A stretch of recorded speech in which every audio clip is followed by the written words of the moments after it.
제가 강조하고 싶은 것은 내 입장이 아니라 고소장과 증거자료를 보는 경찰과 검찰의 입장에서 작성 및 정리를 해야 한다는 것입니다. 그렇게 작성한 고소장과 증거들을 통해 사기꾼을 1심에서 1년 2월에 실형을 받게 했고, 배상명령 신청 또한 제 손해액 전액을 배상하라는 판결을 받았기 때문에 홀로 소송하시는 여러분께 제 경험을 자신있게 공유하는 것입니다. 안녕하세요, 파르란입니다.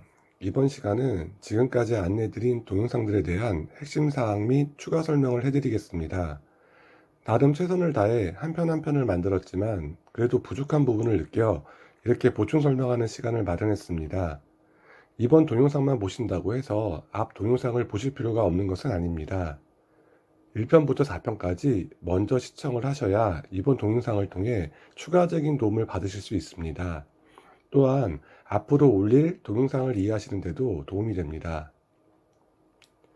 정리한 증거를 고소장과 함께 제출하는 이유는 고소장의 진술 내용이 사실임을 입증하기 위한 것입니다.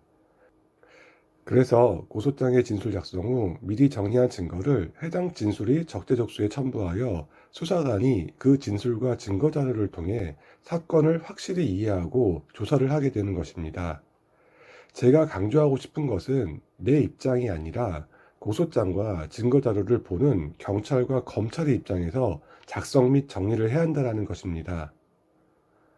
누가 봐도 내 사건을 쉽게 이해할 수 있어야 되고, 수사관이 수사 방향을 빠르게 잡고 수사할 수 있도록 하는 것이 핵심입니다.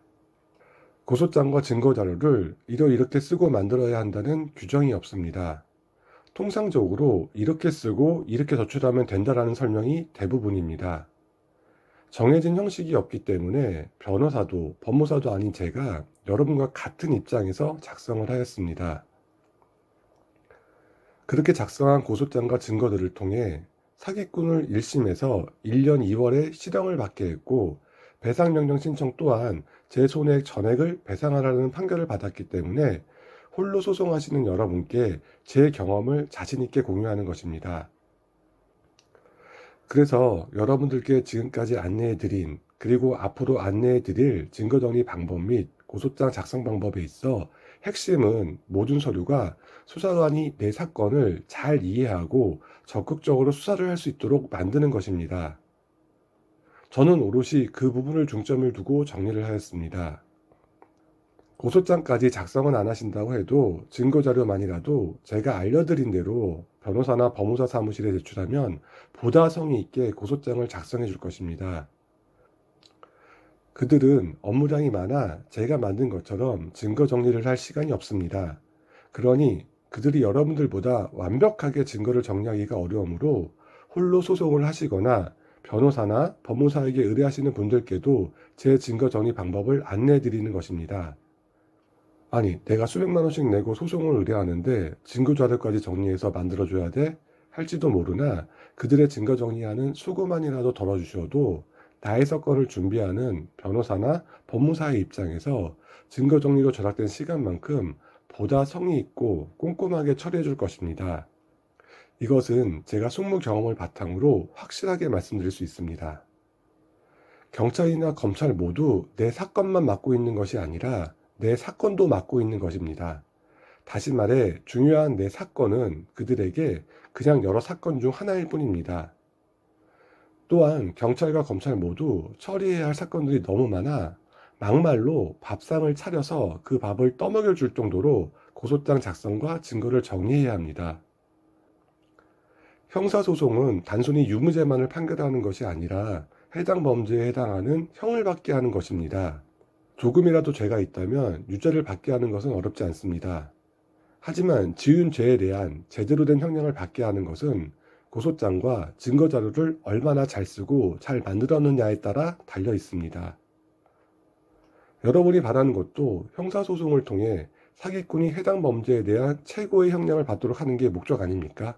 여러분의 사기 사건은 여러분만큼 그 내용을 아는 사람도 없고 여러분만큼 증거를 충분히 수집할 수 있는 사람도 없습니다.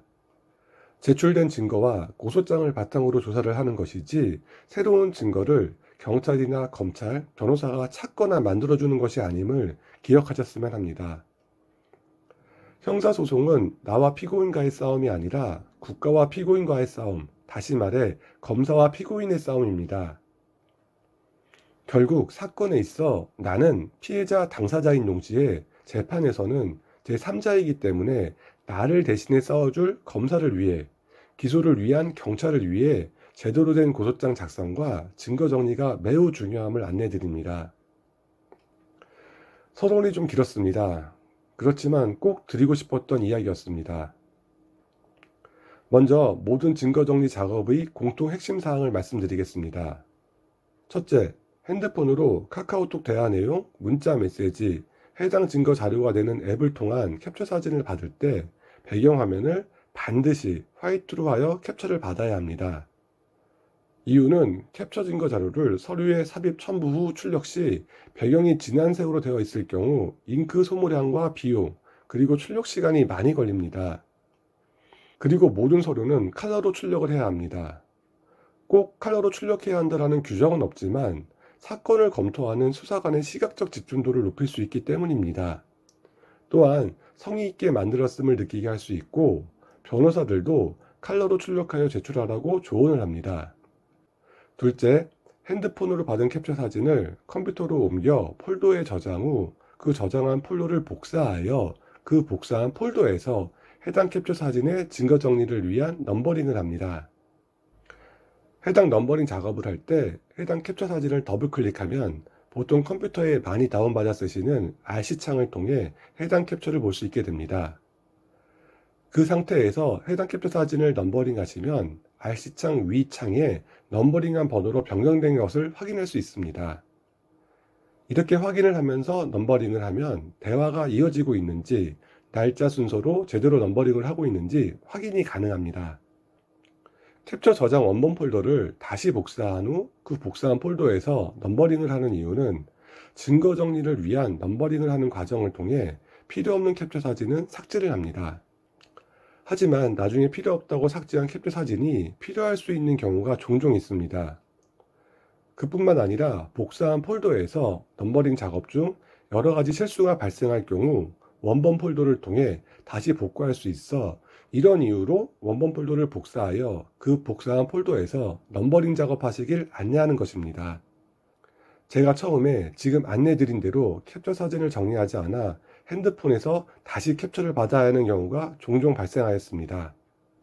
또 그 과정에서 캡처를 받는 순서대로 저장되니 순서도 바뀌고 헷갈리는 경우도 있어 많은 고생을 했습니다. 그래서 여러분들은 필요 없는 고생을 미리 방지하기 위해 이렇게 안내를 하는 것입니다. 셋째, 캡처 사진 넘버링은 삽입 증거 번호 순서로 하시길 안내드립니다. 그래야 해당 증거 서류에 첨부할 때 편리합니다. 이 부분은 1편에서 4편까지 각 증거의 캡처 사진 넘버링 방법을 자세히 설명해 놓았으므로 해당 영상을 참고하시길 안내드립니다.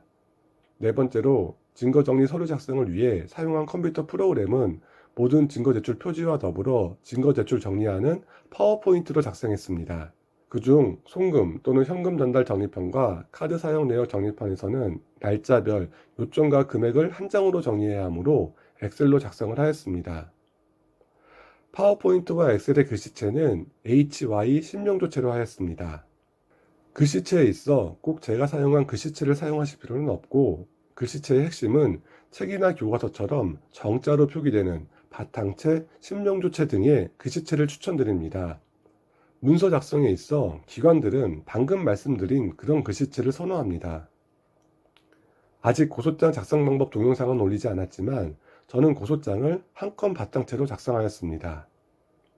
파워포인트로 작성된 증거서류 표지의 제목 글자 크기는 18포인트로 하였고 부제 및 기타 작성 내용, 해당 증거번호별 설명 내용은 14포인트로 작성을 하였습니다. 엑셀로 정리한 서류는 제목은 14포인트이고 해당 요점을 작성한 글자 크기는 12포인트로 하였습니다. 제가 방금 안내드린 글자 크기는 정해진 규격은 아니지만 일단은 보기도, 찾기도, 정리하기도 편한 크기여서 그렇게 작성을 하였습니다. 하지만 어떤 부분을 작성하시든 글자 크기를 12포인트 밑으로 하시지 않기를 안내드립니다. 글자 크기가 12포인트보다 작을 경우 수사관이나 해당 서류를 검토하시는 분들이 가독성에 있어 애로사항이 있을 수 있기 때문입니다. 고소장 작성은 제목은 15에서 16포인트이며 진술 내용 작성 시 글자 크기는 12포인트로 하시길 안내드립니다. 이 부분은 고소장 작성 방법에 다시 안내해 드리겠습니다. 다섯 번째로 모든 증거자료 출력 후 펀치 작업을 통한 파이철 작업을 한 뒤 마지막으로 핵심 내용을 반드시 형광펜으로 표시하시길 바랍니다. 이러면 모든 제출 준비가 완료됩니다. 지금까지 모든 증거 정리 방법에 있어 공통된 내용을 정리해 드렸습니다. 다음 시간에는 1편에서 4편까지 동영상의 핵심 및 보충 설명을 통해 부족했던 안내를 해드리겠습니다. 도움이 되셨다면 구독과 좋아요 꼭 부탁드립니다. 그 이유는 저에게 그리고 여러분들처럼 홀로 심겹게 소송을 준비하시는 다른 사기 피해자분들을 도울 수 있는 여러분들의 배려이기 때문입니다. 감사합니다.